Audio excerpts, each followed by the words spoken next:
to Deep Sleep Stories. Thank you to everyone who's been listening. If these stories help you relax or fall asleep, a short review, comment, or sharing the podcast with someone who might benefit is a simple and meaningful way to support the show so that we may continue to offer it for free. Now, take a slow, gentle breath and let's begin tonight's story. Welcome to Deep Sleep Stories, a quiet little corner where the night settles softly around you.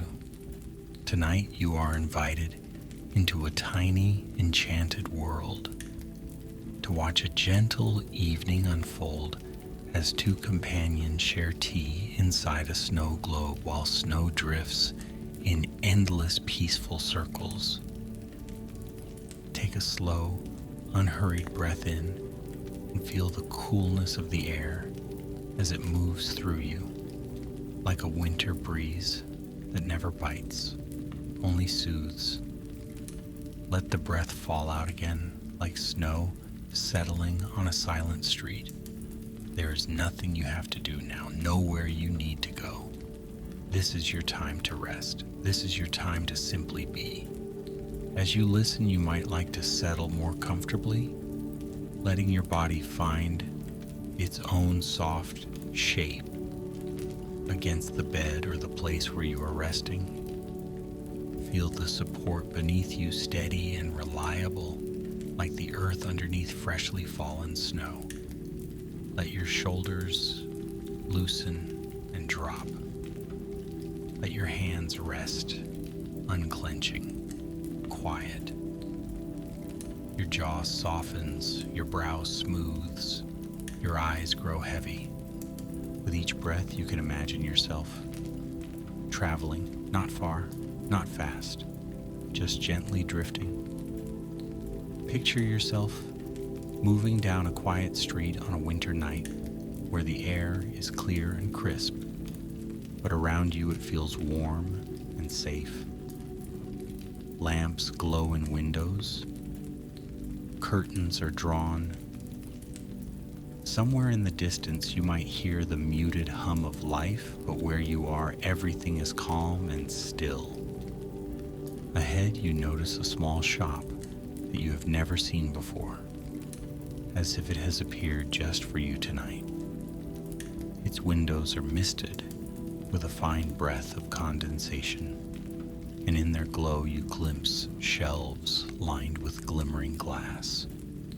You step closer in your mind, drawn to the delicate shapes and the way the light scatters and softens as it passes through them. In the center of the front window, placed carefully on a velvet cloth, rests a single snow globe. Its glass is perfectly clear, and within it the scene is so detailed that your awareness is gently pulled closer and closer, as though the snow globe itself is inviting you in. You feel yourself drifting toward that tiny world as the outside world grows distant and hazy, like a sound heard from under many blankets. And now, as your body continues to relax, the perspective shifts. You become a quiet watcher, floating just above the snow globe's world, peacefully observing a small story that unfolds inside. Within the snow globe, there is a town no larger than the palm of a hand. The houses are painted in soft, muted colors, each roof layered with thick, velvety snow. Golden light glows in every window, as if each home is cradling its own little sun.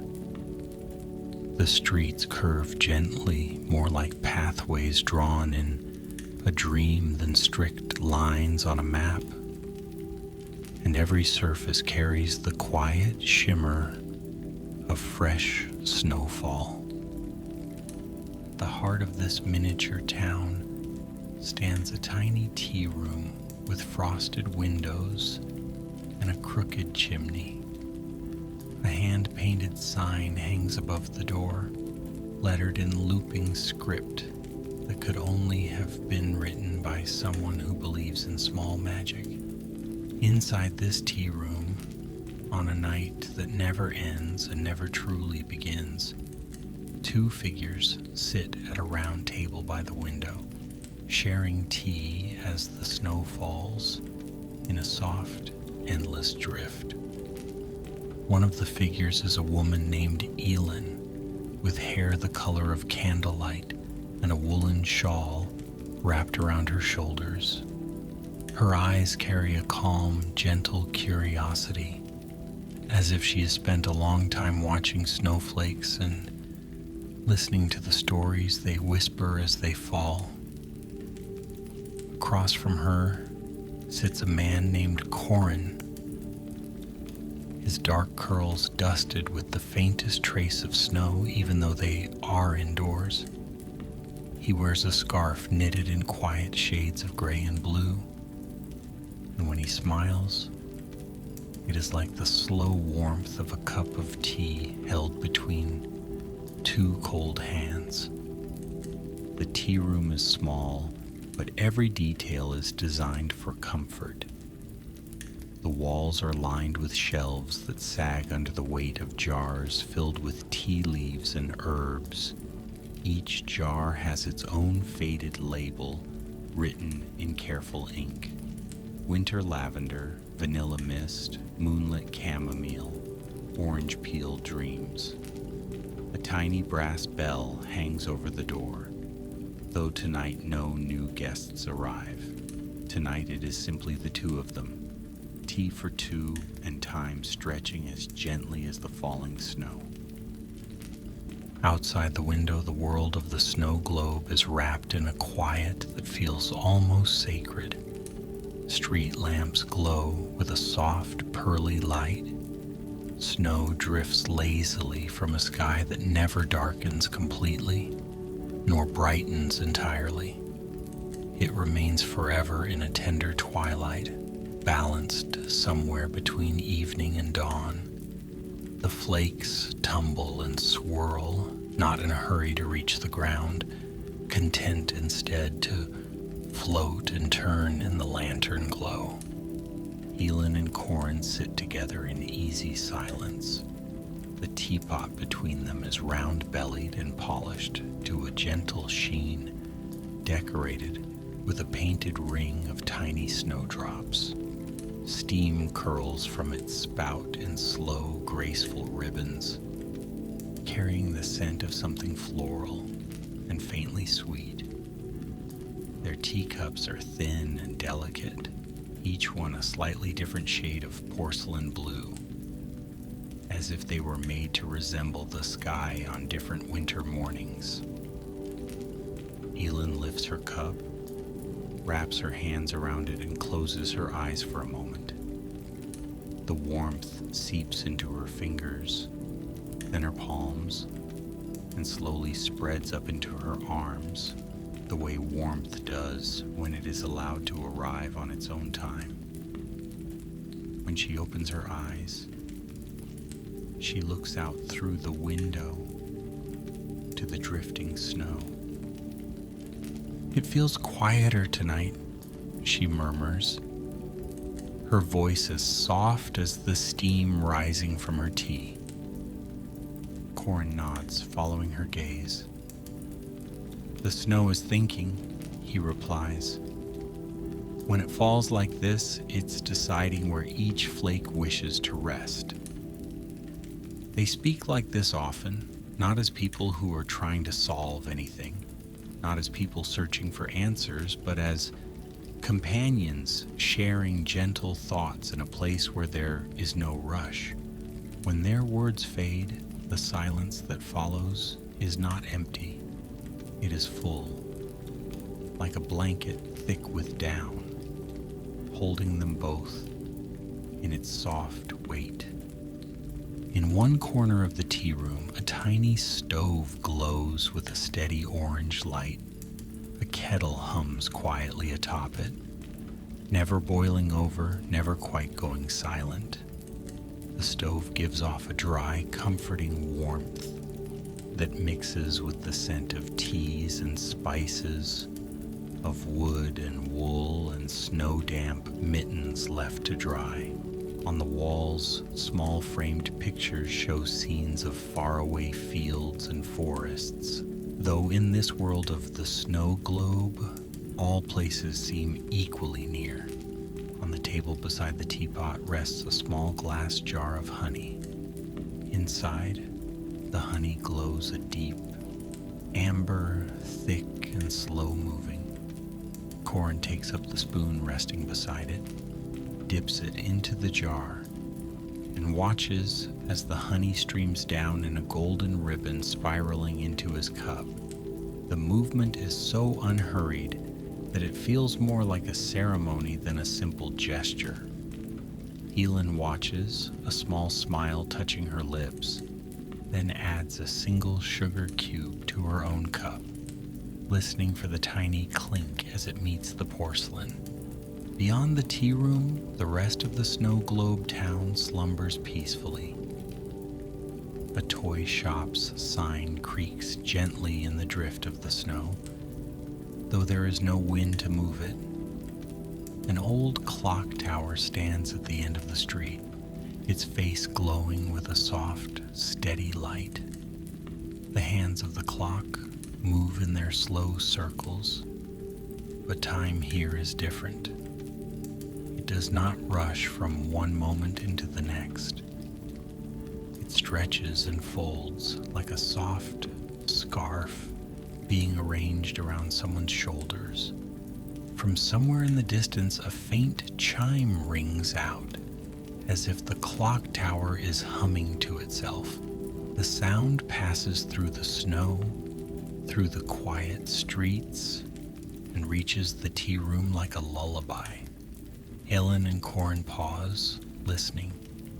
The chime is gentle, almost drowsy, and when it fades, the sound seems to linger in the air, dissolving slowly like a sugar cube in warm tea.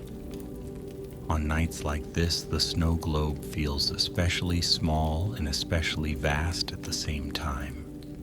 Inside its glass boundaries, the town is no larger than a circle drawn with the sweep of a thumb, and yet to Elin and Corin, it holds everything they need. A warm place to sit, a friend to share tea with, a world outside the window that changes in tiny, delicate ways, even as it remains comfortingly the same. Elin rests her elbow on the table and leans her cheek into her hand. Her eyes trace the path of a single snowflake as it floats past the window, spinning slowly in the lantern light. In this snow globe world, each flake is just a little larger than a blink, and if one were to look very closely, they might see patterns etched into its surface. Star shapes, swirling flowers, little spirals like galaxies. I wonder, Elin says softly, if someone is holding us right now, looking in through the glass. Corin's smile deepens as though he has considered this many times. If they are, I hope they're resting, he says. I hope they're warm and safe and breathing more easily with each heartbeat. He pours a little more tea into her cup, steady and unhurried. The liquid shimmers as it flows, catching the light in a way that almost resembles the snow outside. For a moment, the room feels connected to something beyond its tiny walls, as if the snow, the steam, and the quiet breath of someone far away are all parts of the same gentle rhythm. They lapse into silence again, letting their thoughts wander like small animals moving through a winter forest. leaving light tracks in fresh snow. Far above the town, outside the snow globe, the larger world is quiet too. A pair of hands might lift the globe from the velvet cloth, turning it gently. The snow inside would rise and swirl into a shimmering blizzard, every flake suspended in excited motion before it begins its slow descent once more. To Elin and Corin, the snowfall grows thicker for a while, the flakes tumbling in joyful patterns past the window, then gradually calming as they drift back to their places. During these moments when the snow is newly stirred, Elin always feels a hush inside her chest, a pause that is almost like the intake of a breath. She imagines that somewhere beyond the sky of glass, someone has chosen to give the town a fresh snowfall, not out of restlessness, but as a gentle gift, a way of saying, I am here, I see you. Let it be beautiful again in this small, safe way. Corin seems to sense her thoughts. It's a generous snow tonight, he observes, watching the flakes dance, the kind that doesn't ask anything in return. Elin nods. It just falls, she says, and that's enough. On the table between them, the teapot has grown lighter, the tea within tipping toward its last fragrant drops. Corin tilts it carefully and pours out what remains, splitting it evenly between their cups. The final stream of tea is thin, almost transparent, but the scent is somehow stronger, as though all the warmth and comfort of the evening has been gathered into this last little offering. Elin finishes her tea and sets the cup down with a tiny, satisfying clink. She runs her finger around the rim, enjoying the feel of the smooth porcelain, the way sound trembles just at the edge of hearing. Corin leans back slightly in his chair, letting his eyes half close, not out of boredom, but from a deep, unspoken contentment that sits warm and solid in his chest. Tell me a small story, Elin asks after a while, her voice barely more than a breath. Just a little one. Something that fits inside tonight. Corin thinks for a moment, though not very hard.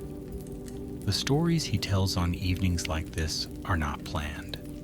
They are more like snowflakes, forming gently in the air between his words. Once, he begins, on a night very much like this one, a single snowflake decided it wanted to see where all the other flakes were going. Instead of falling straight down, it drifted and turned, watching the world from every angle it could. It floated past rooftops and chimneys, past windows where candles burned, past trees holding out their branches like hands waiting to catch it. Elin listens, her eyes growing softer, her breathing slower. The little snowflake, Corin continues, saw that every place it might land was already beautiful in its own way. It did not need to fix anything or make anything perfect. All it needed to do was join the rest of the snow, to rest in its own place and trust that it belonged there.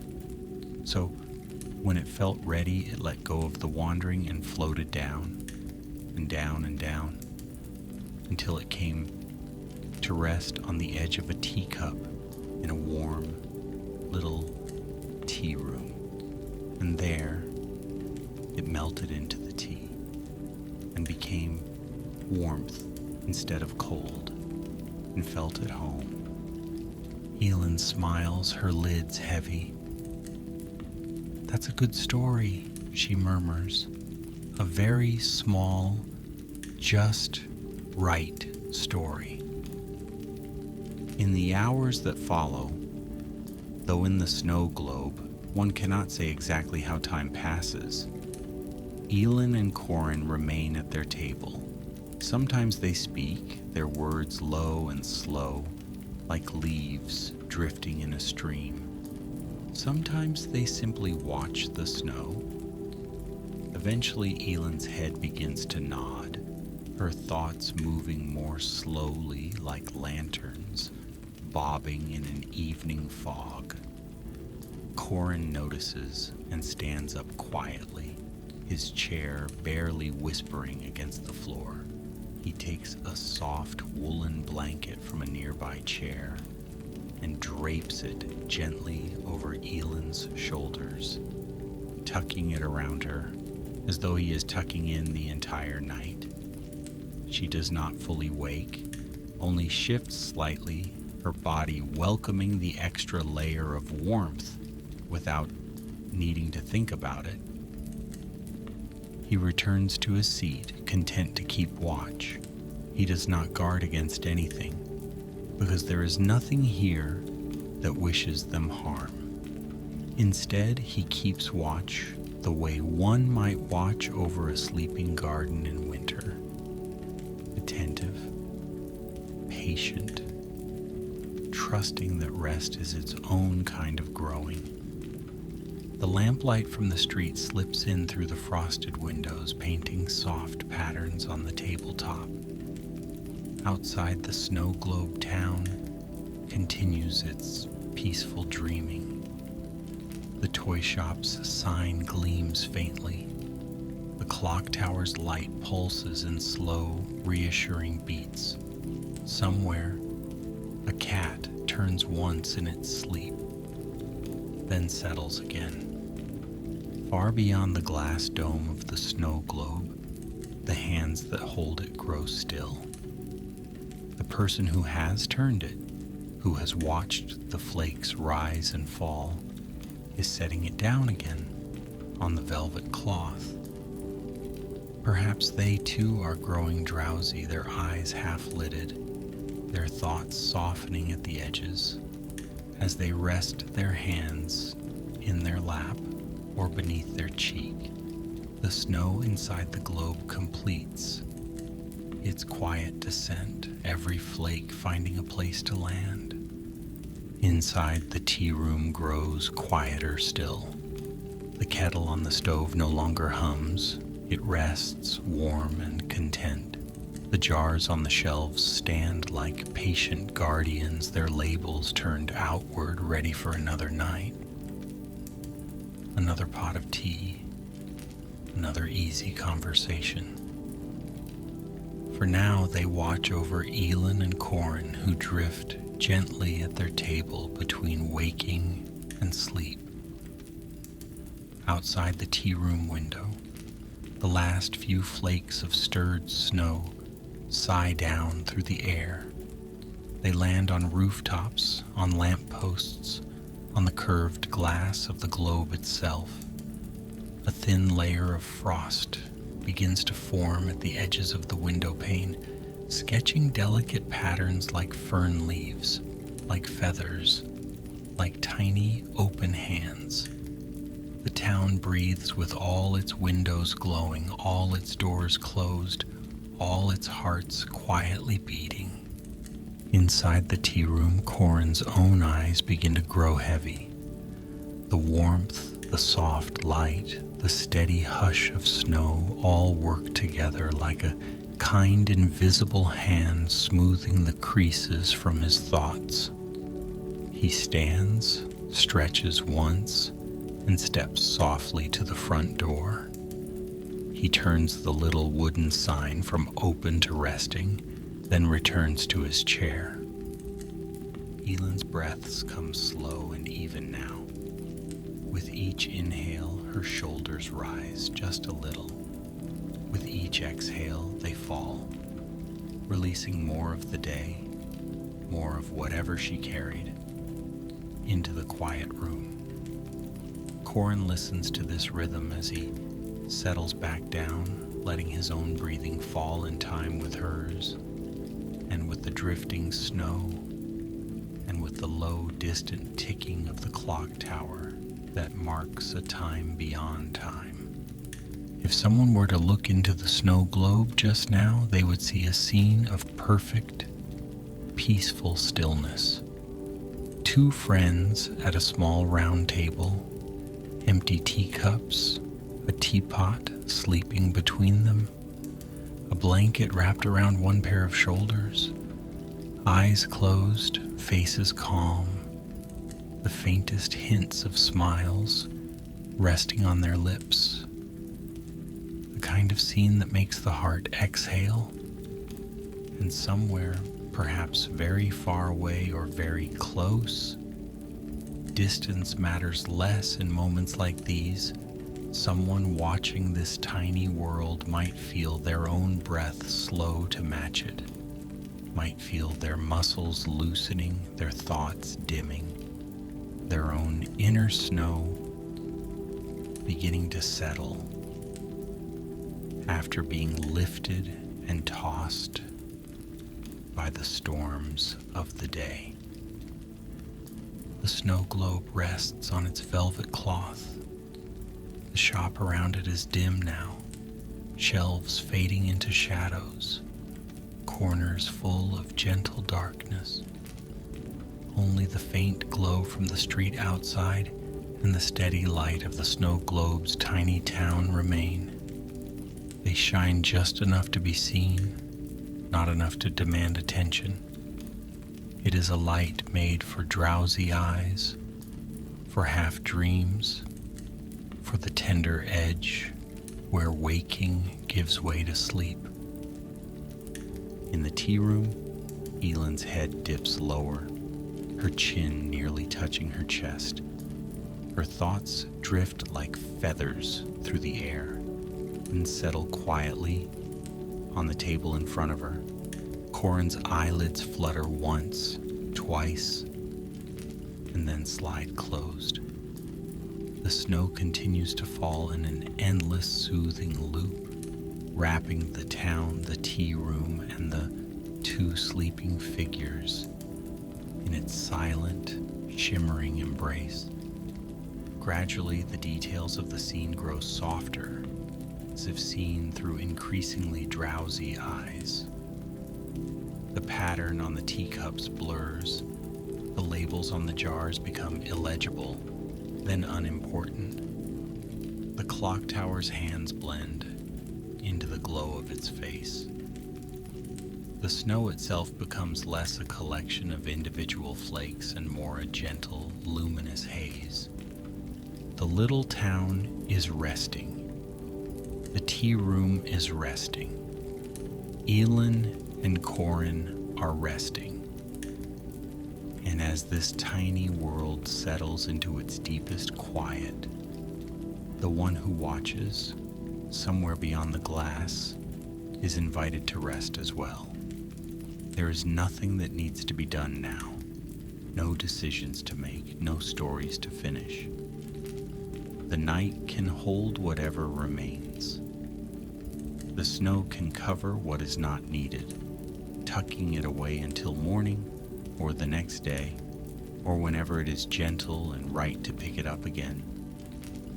For now, it is enough simply to breathe, to feel the steady, slow rise and fall of the chest, to notice how each exhale carries a little more of the day away, like snow sliding softly from a rooftop, to feel perhaps the faint echo of warm tea in the hands, of lamplight on the skin, of a blanket being tucked around weary shoulders. The snow will continue to fall in the little globe, whether watched or not. The tea room will wait, its chairs drawn up to the table, its shelves full of gentle possibilities. Helen and Corin will dream their own slow, quiet dreams, untroubled, untouched by haste. You may join them in that ease if you wish. You may let your thoughts become lighter and lighter until they too settle like snow. You may let your breath guide you slow and steady into the calm center of the night. Rest now with the snow stilling around you, with the tiny lights of the town glowing gently in the distance of your imagination. Rest, knowing that in some small, peaceful corner of all worlds, tea has been shared, warmth has been offered, and everything that needed to be quiet has already begun to hush. Good night, dear traveler. Sleep well.